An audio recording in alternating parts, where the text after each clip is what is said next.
Hi friends, welcome to my channel.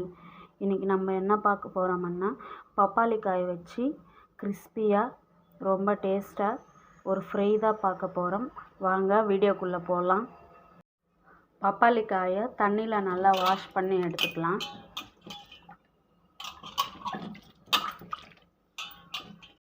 இப்போ இது மேலே இருக்கிற தோலெல்லாம் நல்லா செதுக்கி எடுத்துடலாம். இந்த மாதிரி லேசாக தோல் மட்டும் எடுத்துக்கிட்டால் போதும். இப்போ காயில் தோல் எல்லாம் நல்லா செதுக்கி எடுத்தாச்சு. இதில் இருக்கிற கொட்டையெல்லாம் எடுத்து போட்டுடலாம். கொட்டையெல்லாம் எடுத்தாச்சுங்க. இப்போ நல்லா இதை பொடிசாக கட் பண்ணி எடுத்துக்கலாம். இப்போ பப்பாளி காயை நல்லா பொடிசாக கட் பண்ணி எடுத்தாச்சு. இப்போ அடுப்பில் ஒரு பேன் வச்சுக்கலாம். பேன் நல்லா ஹீட்டான பிறகு ஒரு 3 ஸ்பூன் இல்லை 4 ஸ்பூன் எண்ணெய் சேர்த்துக்கலாம்.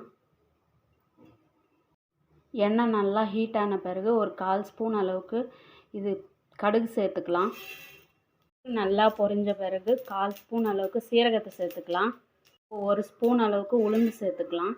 இப்போ 1 ஸ்பூன் அளவுக்கு கடலைப்பருப்பு சேர்த்துக்கலாம். இது லேசாக ஃப்ரை பண்ணி விட்டுக்கலாம், ஒரு கோல்டன் ப்ரௌன் கலர் வர வரையும். இப்போ நல்லா பொடிசாக கட் பண்ண ஒரு வெங்காயத்தை இதில் சேர்த்துக்கலாம். இப்போ லைட்டாக கலர் சேஞ்ச் ஆகிற வரையும் இது ஃப்ரை பண்ணி விட்டுக்கலாம். இப்போ கலர் சேஞ்ச் ஆகிடுச்சு. இதில் ஒரு கொத்து கருவேப்பிலை சேர்த்துக்கலாம். இது நல்லா கலந்து விட்டுக்கலாம். இப்போ 1/4 ஸ்பூன் மஞ்சள்தூள் சேர்த்துக்கலாம். இப்போ கட் பண்ணி வச்சுருக்க பப்பாளி காயை இதில் சேர்த்துக்கலாம். இப்போ இந்த காயை லேசாக வதக்கி விட்டுக்கலாம். ஒரு 1 மினிட் வரையும் கலந்து விட்டுக்கலாம் நல்லா. இப்போ இதில் தேவையான அளவுக்கு உப்பு சேர்த்துக்கலாம். இது நல்லா கலந்துட்டு இப்போ ஒரு பிளேட் மூடி வச்சிடலாம்.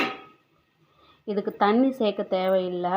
இந்த ஆவியிலே ஒரு 5 மினிட்ஸ் வெந்தால் போதும். இப்போ பிளேட் எடுத்து பார்க்கலாம். காய் நல்லா வெந்துடுச்சு பாருங்கள், காய் நல்லா வெந்துடுச்சு. இப்போ இதில் 1 ஸ்பூன் குழம்பு மிளகாய் பொடி சேர்த்துக்கலாம். இது நல்லா கலந்து விட்டுக்கலாம். பச்சை வாசனை போகிற வரையும் நல்லா கலந்து விட்டுக்கலாம். இப்போ இதில் 2 ஸ்பூன் கடலைப்பருப்பு பொடி சேர்த்துக்கலாம். இப்போ ரொம்பவே டேஸ்டி அண்டு கிறிஸ்பியான பப்பாளி காய் ஃப்ரை ரெடி ஆயிடுச்சுங்க. இது பப்பாளி பழம் சாப்பிடாத குழந்தைங்க கூட இந்த மாதிரி ஃப்ரை பண்ணி கொடுத்தா நல்லா சாப்பிடுவாங்க.